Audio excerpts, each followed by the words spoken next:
નમસ્કાર મિત્રો, કેમ છો બધાને? અને મારા નમસ્કાર.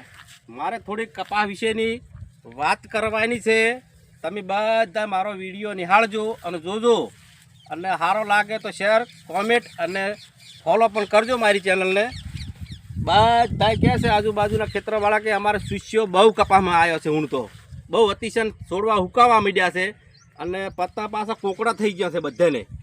મારા કપાસની અંદરમાં મેં નથી આમાં ખેડ કરી, કે નથી આમાં ડીએપી ખાતર નાખ્યું, કે નથી યુરિયા ખાતર નાખ્યું, કોઈ મેં કર્યું નથી. એમને રામ ભરોસે છે આ કપા મારો. તમે જોઈ લો આખો કપા. કેમેરામેનને કહીશ કે આખો કપા બતાય ભાઈ, જો કેવો કપા પડ્યો છે. ખરેખર તમારે યુરિયા ખાતર બિલકુલ ઓછું નાખવાનું.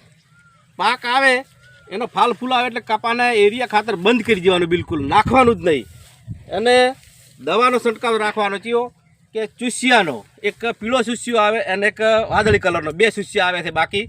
અને એને તમે વિકાસની અને મોનોકોટો દવા નાખો ને તો બધે કરતાં કપાસ માટે સારામાં સારું છે. ખરેખર તમને હું કઈ બતાવીશ કે જો મારે કશું મેં ઝૂમ કરીને બતાય ભાઈ, કાંઈ કર્યું નથી કપાસની અંદરમાં, કશું જ નહીં નથી. યુરિયા તો મેં બિલકુલ બંધ કર્યું છે. કેમ કે યુરિયા ખાતરથી ખૂબ શિષ્યો આવે છે, એટલે એને પાક આવવા માંડે, ફાલ ફૂલ થાય એટલે એને કપાને ખાતર બિલકુલ બંધ કરી નાખવાનું.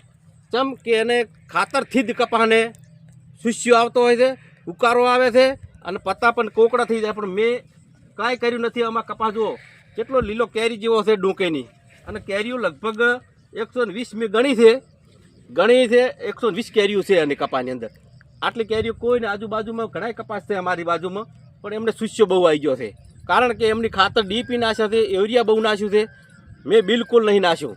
મને ખબર છે કે આ યુરિયા ખાતરથી જ શિષ્યો આવે છે, એટલે મેં બિલકુલ ખાતર નહીં નાખ્યું. કપાને તમારે પાક આવે એટલે બંધ કરી દેવાનું.